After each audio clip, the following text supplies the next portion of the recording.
Today we're making an LED moon with a flying witch that'll look perfect hung on a tree, your house, or a wall. This prop is rated for indoor or outdoor use. So join me for this super simple tutorial.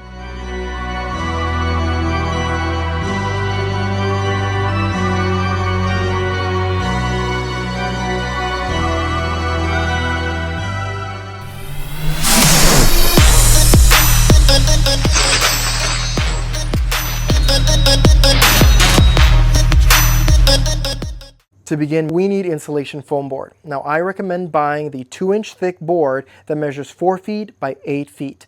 Next, we need to either freehand it or trace it. Since I am making a circular figure, I will probably just freehand the circle. Now I always use the tracer to do more complex tracings on foam board, so I'm definitely going to link that in the description of the video. But once we trace it out, let's get our jigsaw and let's start cutting it out. So to make a circular shape for the moon, I'm not really gifted with drawing circles, so we're going to do the string and screw method. I'm putting a screw in the approximate center, then I'm just going to tie a simple knot right here. Then what you want to do is see how far out the edge is. Like that, looks good. Okay, that looks good. You can make it any size you want, but I'm just going to use as much of the board as possible. So it's going to come up to like this, so I'm just going to cut it right over here and tie it to my marker, and then we're going to go just like that. Keeping it nice and tight, we're going to go all the way around, and that's how we make our circle. To cut it out, we're just going to use my jigsaw. I have a regular size wood blade on it. It's going to be long enough to go through the 2 inches, and we're just going to cut it out nicely. I wanted to take a quick moment to mention the first book I've written. It's called Little Olive and the Wally Bat, and it's available on Amazon via paperback or Kindle. It's rated for kids ages 2 to 6 years old, and it follows a brave little olive that gets lost and is found by a very helpful brown bat. If anyone wants to support me or read it to their little ones, go check it out. Little Olive and the Wally Bat on Amazon. Now let's get back to this amazing tutorial. For the witch, I'm using this white sanded plywood. This comes in 4 feet by 8 feet. It is 1/2 inch thick. And now I have the printout. So this is only about 4 inches by 4 inches. I'm gonna link this file right here in the description of this video. So if you wanna use the same one, you can just click the link and then print it out. And lastly, we're using this easy tracer. So you put the image, whatever image it is, put it on the bottom, and then it projects it onto whatever is in front of you. So I'm going to turn off the lights, we're going to project this, then we're going to trace it with a marker, then we're going to cut it out.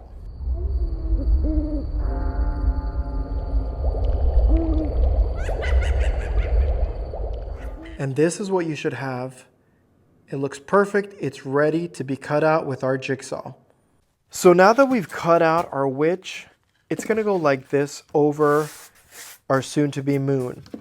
This board is a piece of the witch that we cut out, a piece of wood that we didn't use. It's irregular, but what I'm going to do is I'm going to use it as a backing on the back side so that this is going to be underneath it like this. This is going to go like this. And then we have our carriage bolts that are going to go through the witch in several different areas. And it's going to be held up with this, which is an expanding foam cap. We have 3 of these caps. We're simply going to go like this. The bolt's going to go through the cap, through the insulation foam board, and through the plywood that's in the back so that it can all attach very nicely. So we have a nut and a washer, and these carriage bolts are 6 inches. I'm going to link everything I use with the link to where you can purchase them in the description of the video. So let's start doing a hole to put the carriage bolts through. So I have a 3/8 of an inch drill tip that we're going to do a hole, and I'm going to do a hole right over here. And as you can see, I've put the backer board underneath it so we can just drill all the way through so that we know exactly where the carriage bolts are going to go. But before I do this, actually, I don't want to drill into the table, so I'm just putting a spare piece of plywood or OSB board that I have right under here so we don't drill into the table. And now let's drill right on through.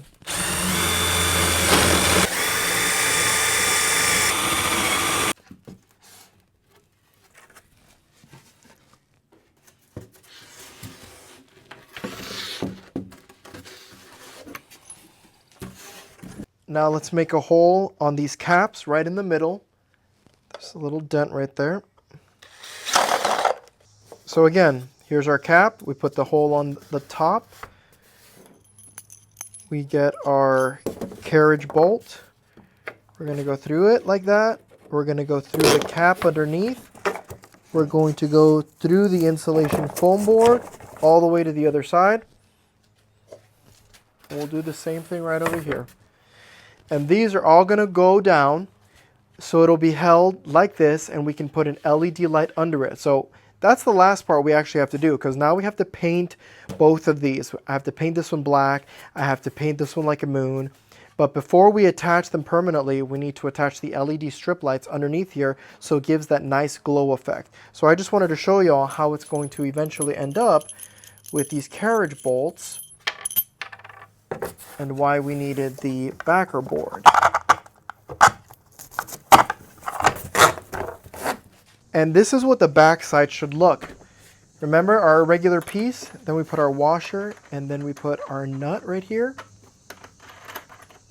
And bam, we'll do it to all of them. We'll tighten them up really nicely. And now when we turn it around, this is what we should have.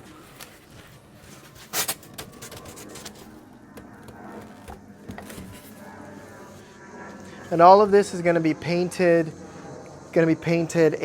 probably a matte black, so you won't even be able to see it. But that's how we lift her up. And just wanted to show you that part. So like I said, we need to paint it first before we do all of this. Take off the carriage bolts, paint it, attach the LED to the back, and then we can permanently do that and maybe put a hook in the back so we can attach it to the wall. So let's paint this now.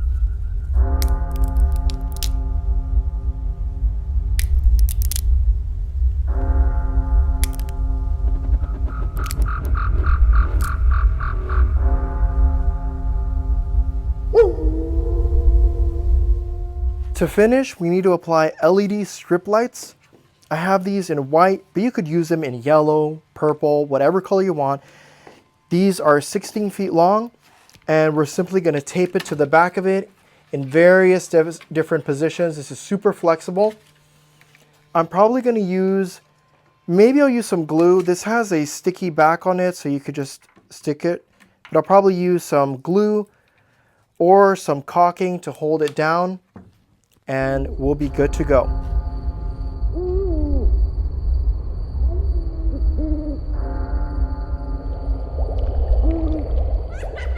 One of the last things you want to do is drill a hole through the board and the foam board so that you can hide the cable and have it go through it. If this is going to go on a wall, you want to put a sawtooth picture hanger. Make sure it's one that holds at least 50 pounds. Or higher, because this weighs just a little bit. And I'm actually going to try to put mine on a tree branch over my garage. We're going to see how that's going to go. I'm not entirely sure if it's going to work, but I'm going to try putting a U-bolt right over here and then put a nylon rope up to the tree to see if we can hang it. This part is option 2. If you wanted to hang it from a tree limb or something that hangs versus clips onto a wall, we have these U-bolts over here. We drove it right through. I made 2 holes right over here, and we drove it right through to the other side. Let me see if I can bend the camera really quickly. Look at that. Right there, it went right through. It has a plate on the inside, and it's really being hidden by the actual witch itself. And that's it. Now we can put a nylon rope or 550 cord and attach it to our tree. I'll be using 550 cord to hoist this up to the tree, and this is perfect. This has enough strength to hold so much, and let's lift it up. So some of you may want to know how to attach it to a tree. Now, honestly, this part is really complicated because my tree is over 60 feet tall and the branch that I put it on is around 45 to 50 feet off the ground. So it's very high up there, but I've always wanted to put something on that branch. So what I did is a lot of steps. I got a baseball, I got fishing wire. I attached the fishing wire with some tape to the baseball.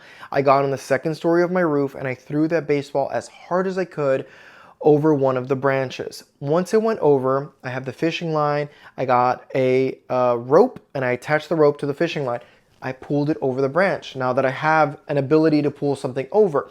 So once the rope goes over the branch, then I have two ends of the rope. I hold on to one of them and then I attach the rope, the other side of the rope, to a black extension cord. That extension cord needs to go over the branch as well. So once again, I pull it over. Once I have both sides of the extension cord, one is going to go plugged in and the other one is going to go attached to the back of the moon. Remember, we attached a U-bolt and that U-bolt is going to be the anchor. So I grab the extension cord, and I wrap it around the U-bolt and do a simple knot with the extension cord. I plug in the LED lights, and the extension cord is actually going to be what you see me pulling up on the video all the way to the top. And that's the way I keep my moon up there. But like I said, this is a little bit complicated. It is risky because it does get windy here, so I don't recommend it for everybody to do it this way. If you have a smaller tree or a low-hanging branch that you can reach with a ladder, go that route better, or attach it to your home or a wall or a fence. But I just wanted to show you how I did mine. Not everyone's going to be able to do it, but remember, safety first. Don't do anything too crazy.